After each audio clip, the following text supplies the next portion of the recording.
Shalom everyone, कैसे हैं आप सब। मैं हूं अभी गौरी और आप सब देख रहे हैं तौरा पारशा फॉर किड्स। तो दोस्तों, आज का हमारे जो पारशा है उसका नाम है वयशिव। ये इब्रानी जुबान का लफ्ज है। इसका मतलब है टू ड्वेल या रहना। और बुजुर्ग याकूब जो थे वो केरान में रहने लगे। ये वही जगह है जहां पर बुजुर्ग अब्राहम ने अपनी जिंदगी बसर की और यूसुफ भी बढ़ते गए। और वो 17 वर्ष के थे जब वो अपने भाइयों के साथ भेड़ बकरियां चराने जाते थे और अपने भाइयों के बुरे कामों की खबर अपने बाप को दिया करते थे। और बुजुर्ग यूसुफ को बुजुर्ग याकूब बहुत प्यार करते थे। इसी वजह से उनके बाकी भाई जो थे वो उनसे बुग़्ज़ रखते थे और बुजुर्ग यूसुफ से ठीक तरह से बात भी नहीं किया करते थे। और बुजुर्ग यूसुफ ने एक ख्वाब देखा जिसे उन्होंने अपने भाइयों को बताया और उसको सुनने के बाद उनके भाई उनसे और भी बुग़्ज़ रखना शुरू हो गए। और बुजुर्ग यूसुफ ने ख्वाब में देखा कि वो सब भाई खेत में पूले बांध रहे हैं और बुजुर्ग यूसुफ का पूला उठा और सीधा खड़ा हो गया और उनके भाइयों के पूलों ने उसको चारों तरफ से घेर लिया और उसको झुककर सिजदा किया। ये ख्वाब सुनकर उनके भाई उनसे और भी हसद करने लगे और उन्हें कहते हैं, क्या तू सचमुच हम पर हुकूमत करेगा? क्या तू हम पर सल्तनत करेगा? फिर बुजुर्ग यूसुफ को एक और ख्वाब आया और उन्होंने वो ख्वाब भी जाकर अपने भाइयों से शेयर किया। उनको बताया कि देखो, मुझे एक और ख्वाब आया है। और इस ख्वाब में उन्होंने बताया कि मैंने देखा कि मुझे सूरज, चांद और 11 सितारों ने झुककर सिजदा किया। और बुजुर्ग यूसुफ ने इस ख्वाब को इस दफा अपने बाप और भाई दोनों को बताया। और बुजुर्ग इसराइल ने बुजुर्ग यूसुफ को डांटा और उन्हें कहा कि ये ख्वाब क्या है जो तूने देखा है? क्या सचमुच तेरी माँ और मैं और तेरे भाई जमीन तक झुककर तुझे सिजदा करेंगे? और दोस्तों, इस वाकया के बाद उनके भाई और भी उनसे बुग़्ज़ रखना शुरू हो गए और भी उनके दिल में बुजुर्ग यूसुफ के लिए हसद समा गया और वो उनसे नफरत करने लगे। मगर बुजुर्ग याकूब ने ये सब बातें अपने दिल में रखी, इन्हें याद रखा। दोस्तों, बुजुर्ग आदम से लेकर बुजुर्ग नूह तक और बुजुर्ग नूह से लेकर बुजुर्ग अब्राहम तक, बुजुर्ग अब्राहम से लेकर बुजुर्ग इसहाक तक और बुजुर्ग इसहाक से फिर जनाबे याकूब तक यानी कि बुजुर्ग इसराइल तक, हर जगह खुदावन डायरेक्ट हम कलाम होते हुए नजर आ रहे हैं। गौरतलब बात यह है कि बुजुर्ग याकूब से आगे बुजुर्ग यूसुफ की नस्ल में और अगली पीढ़ी में खुदावंद इस तरह डायरेक्ट हम कलाम होते नजर नहीं आते। जैसा कि हम पहले देख चुके हैं कि खुदावंद जो है वो बुजुर्ग अब्राहम से हम कलाम हुए, बुजुर्ग याकूब से हम कलाम हुए, बुजुर्ग इसहाक से हम कलाम हुए, जनाबे नूह से हम कलाम हुए। मगर बुजुर्ग याकूब के बाद उनकी नस्ल में ये सिलसिला तवातर हमें नजर नहीं आता। क्या खुदा ने इंसान से कलाम करना बंद कर दिया था? क्या इंसान से बात करना बंद हो चुका था? ना तो खुदावंद का कलाम किसी इंसान पर आगे नाजिल होता नजर आ रहा है, ना ही खुदावंद अपने फरिश्तों को भेजकर इंसान को कोई खबर, कोई पैगाम पहुंचा रहे हैं, जैसा कि वो पीछे बुजुर्गों से हम कलाम होते नजर आ रहे हैं। मगर जनाबे याकूब के बाद एक नस्ल ऐसी आई जिससे खुदा हम कलाम नहीं हो रहा, डायरेक्ट हम कलाम नहीं हो रहा। ना ही खुदावंद बुजुर्ग यूसुफ से हम कलाम होते नजर आ रहे हैं, ना बुजुर्ग यहूदा से, ना उनके बाकी भाइयों से। और अगले 14 अबवाब का जब हम मुतालिया करते हैं तो बाइबल मुकद्दस में ऐसा कोई एक जुमला हमें नहीं मिलता और खुदावंद यूसुफ से हम कलाम हुआ या और खुदावंद यहूदा से हम कलाम हुआ।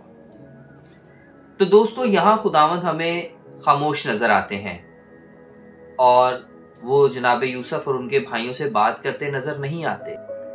या फिर खुदा ने इंसान से बात करने का कोई और रास्ता इख्तियार कर लिया था और जनाबे यूसुफ अपनी रूह में, अपने इनर सेल्फ में बहुत अच्छे से ये महसूस कर रहे थे कि खुदावंद उन्हें कुछ बता रहे हैं।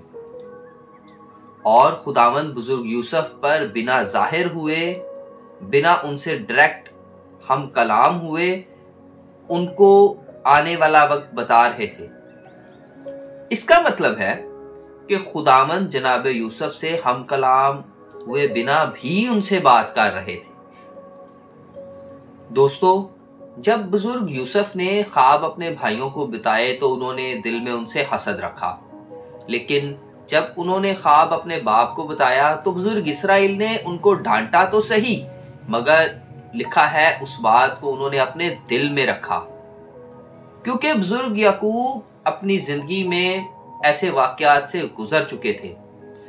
ان کی زندگی میں بھی ایک سلسلہ خوابوں کا چلا تھا۔ یاد ہوگا آپ کو، ہم نے پچھلے پارشہ میں یہ بات ڈسکس کی تھی کہ وہ بیتیل کے مقام پہ رات کو سو گئے اور انہوں نے خواب دیکھا، اور انہوں نے دیکھا کہ آسمان تک ایک بہت لمبی سیڑھی ہے۔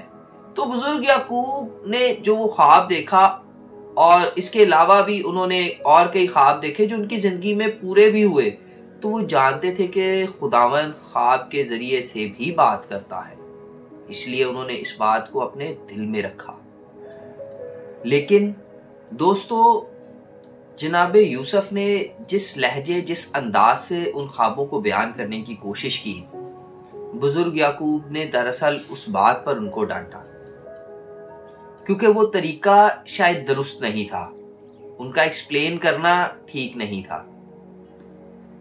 اور ان خوابوں کو سمجھنے کے لیے بزرگ یوسف کو جس دور اندیشی اور خدا کی حکمت کی ضرورت تھی، جس روحانی علم کی ضرورت تھی، جس زندگی کے تجربے کی ضرورت تھی، شاید وہ ابھی بزرگ یوسف کو سیکھنا باقی تھا، یا وہ ویسے نہیں تھا جس طرح ہونا چاہیے تھا ان کے اندر۔ ایک دن بزرگ یوسف اپنے باپ کے کہنے پر اپنے بھائیوں کا حال دریافت کرنے کے لیے گھر سے ان کی طرف چلے، اور سفر کرتے کرتے دوتین کے علاقہ میں پہنچے، جہاں ان کے بھائی بھیڑ بکریاں چرا رہے تھے، اور ان کے بھائیوں نے انہیں دور سے دیکھا اور آپس میں کہنے لگے کہ وہ دیکھو، وہ آ رہا ہے خوابوں کا دیکھنے والا، آؤ پکڑے اس کو، ماریں۔ ان کو پکڑا اور پکڑ کر ایک سوکھے کنویں میں ڈال دیا، اور ان کے کپڑے اتارے، اور ان کی وہ کلمون کبا جو جناب یعقوب نے بڑے پیار و محبت کے ساتھ جناب یوسف کو بنوا کر دی تھی، اتاری اور اس کو بکری کے بچے کے خون میں بھگویا، اس پہ اس کے نشان لگائے، اور بزرگ یوسف کو اس کنویں میں سے نکالا، اور انہوں نے ایک اسماعیلی قافلے کو جو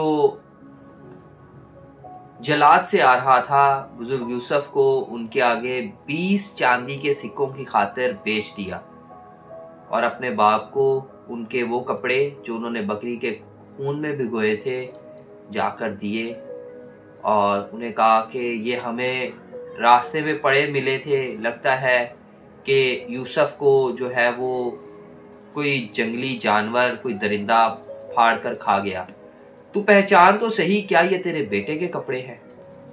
اور دوستو، یوں وہ اسماعیلی قافلہ جو جلاد سے آ رہا تھا مصر کو پہنچا، اور بزرگ یوسف بھی ان کے ساتھ مصر پہنچے، اور انہوں نے بزرگ یوسف کو مصر میں وہاں بیچ دیا، اور بزرگ یوسف وہاں مصر میں غلاموں کی طرح زندگی گزارنے لگے۔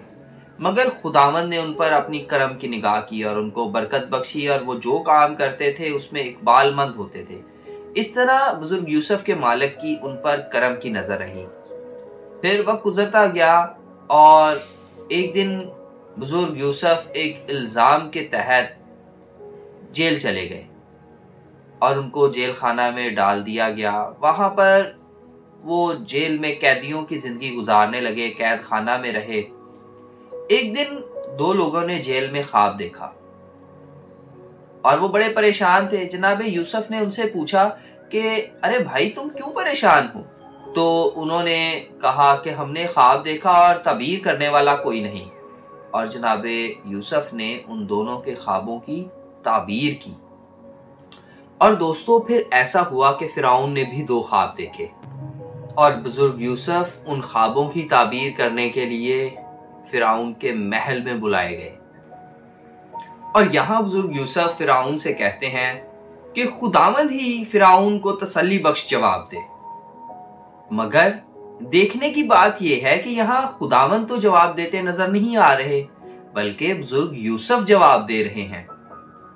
दोस्तों, इमसाल की किताब उसके 20 बाब उसकी 27 आयत में लिखा है कि आदमी का ज़मीर खुदावंद का चिराग है, और बुजुर्ग यूसुफ एक रोशन ज़मीर इंसान थे। और जब बुजुर्ग यूसुफ ने वो ख्वाब सुने तो उनके ज़मीर ने, यानी उनके इनर सेल्फ ने, जो खुदावंद ने उन्हें बख्शा था, उन ख्वाबों की ताबीर की। और फिरौन को उन ख्वाबों की ताबीर सुनकर फिरौन के दिल को तसल्ली मिली। दोस्तों, आज खुदावंद हमसे भी बात करते हैं। प्रॉब्लम ये है कि हमारे अंदर इतना शोर है दुनिया की फिक्रों का, इधर उधर के मसलों का, लोगों के साथ नफरतों का, कि हम उस आवाज को, उस इनर सेल्फ से जो हमारे आवाज आ रही है, उसको सुन ही नहीं पाते।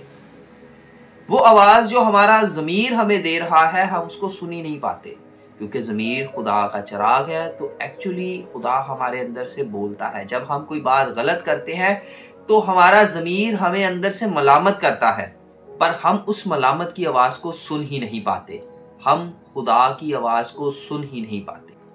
सो दोस्तों, मेरे प्यारो, जरूरत इस बात की है कि हम दुआ करने में सुस्ती ना करें, क्योंकि दुआ एक ऐसा जरिया है जिससे हम खुदा से बात करते हैं और फिर खुदा हमसे बात करता है। और खुदा हमसे आज किस जरिए से बात करता है? आज खुदा हमसे अपने कलाम के जरिए से बात करता है। कलाम खुदा की बातें हैं, तो जब हम कलाम सुनते हैं तो हम खुदा की बातें सुनते हैं।